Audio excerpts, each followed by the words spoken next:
उपमुख्यमंत्री अजित पवार यांच्या आकस्मिक निधनानंतर जिल्हा परिषद आणि पंचायत समिती निवडणूक प्रचारावर त्याचा मोठा परिणाम दिसून येणार आहे।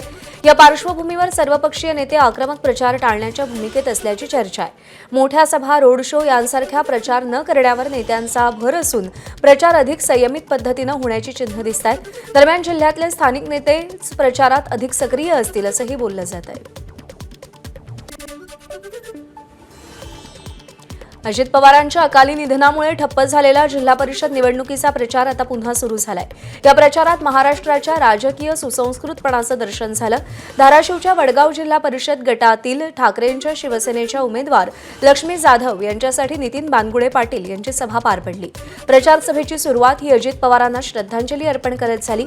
सभेसाठी उपस्थित असलेल्या नेत्यांनी आणि कार्यकर्त्यांनी 2 मिनिटं स्तब्ध उभं राहत अजित पवारांना श्रद्धांजली अर्पण केली। धाराशिवमध्ये भारतीय जनता पार्टीकडून जिल्हा परिषद निवडणुकीच्या तोंडावर मोठ्या प्रमाणात ऑपरेशन कमळ राबवण्यात आलं आणि ज्या गावात ऑपरेशन कमळ राबवलं त्या गावात आता ठाकरेंच्या शिवसेनेकडून प्रचार सभा घेतल्या जात आहेत। लोकनेते अजितदादा पवार यांचं विमान अपघातात दुःखद निधन झालं। संपूर्ण महाराष्ट्राला बसलेला हा प्रचंड मोठा धक्का होता। महाराष्ट्र अजूनही त्यातून सावरलेला नाही। मी त्यांना अभिवादन करतो, श्रद्धांजली अर्पित करतो आणि आपल्या सगळ्यांना विनंती करतो, आपण सगळ्यांनी उभा राहून त्यांना आदरांजली व्यक्त करावी। नाशिकमध्ये महापालिकेतील सत्ता स्थापनेसाठी भाजपनं शिवसेना आणि राष्ट्रवादी काँग्रेसला प्रस्ताव दिल्याचं कळतंय। केंद्रात आणि राज्यात सत्तेत एकत्र असल्यानं महापालिकेमध्येही सत्तेत सहभागी होण्याचा भाजपचा प्रस्ताव आहे। आगामी कुंभमेळ्याच्या पार्श्वभूमीवर महापालिकेत विरोधी बाकावरची संख्या कमी करण्याची रणनीती आखली जातेय आणि त्याचबरोबर शिंदेंची शिवसेना आणि अजित पवारांची राष्ट्रवादी काँग्रेस आज गट नोंदणी करणार आहे। येत्या 6 फेब्रुवारीला नाशिकचा महापौर बसणार आहे।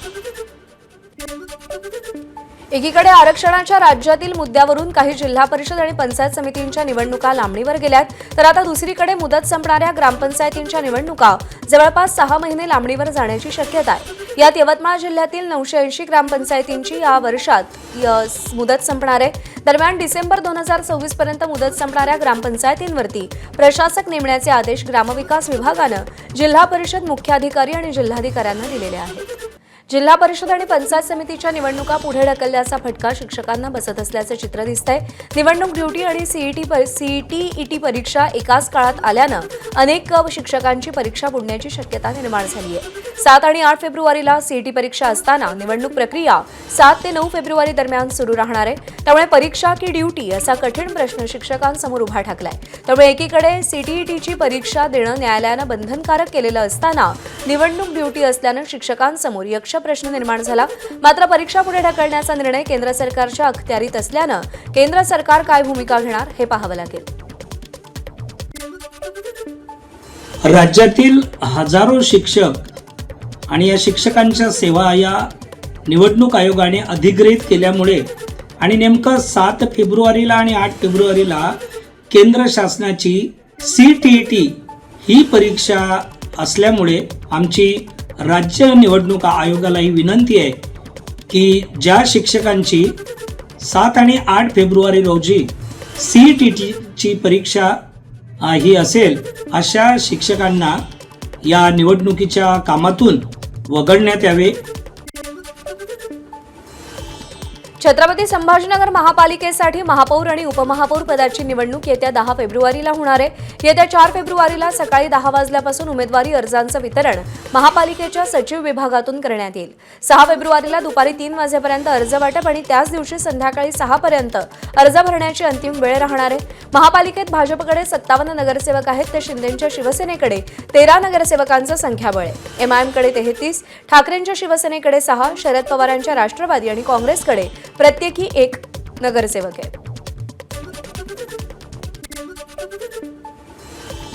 काँग्रेसचे नेते विजय वडेट्टीवार गटाच्या नगरसेवकांना समृद्धी महामार्गावर अडवून शिवीगाळ आणि जीवे मारण्याची धमकी दिल्याचा प्रकार समोर आलाय.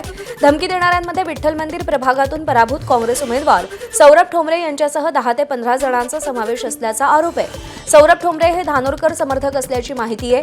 या प्रकरणी पोलिसांनी एकाला ताब्यात घेतलं असून सौरभ ठोंबरेसह 6 जणांविरोधात गुन्हा दाखल करण्यात आलाय, तर एकाला अटक करण्यात आली आहे. वडेट्टीवार गटाचे नगरसेवक राजेश अडूर यांच्या तक्रारीनंतर ही कारवाई करण्यात आली आहे.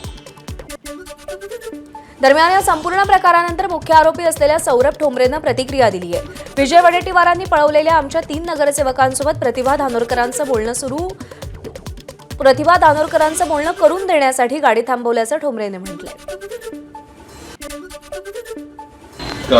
5 नगरसेवक विजूभाऊ समर्थकांनी पळवून नेले होते. त्यापैकी 3 नगरसेवक त्या गाडीमध्ये असल्याची माहिती आम्हाला मिळाली. मी ते गाडी पुलगाव इथे थांबवण्यात आली गाडी. तिथं मी कोणाला शिवीगाळ आणि मारण्याची धमकी दिली नाही. क्लिअर जे व्हिडिओ माध्यमात व्हायरल होत आहे त्याच्यामध्ये क्लिअर दिसून येत आहे की राजेश अड्डूर यांनी मला शिवीगाळ आणि मारण्याच्या धमकी दिली आणि मला ढकलण्याचा प्रयत्न केला. त्याच्यानंतर मी फक्त त्यांना एकच बोललो की जे 3 नगरसेवक आहेत त्यांचं मला ताईशी बोलणं करून द्यायचं आहे, बस. त्याच्या व्यतिरिक्त मी काही बोललो नाही. एबीपी माझा, उघडा डोळे बघा नीट.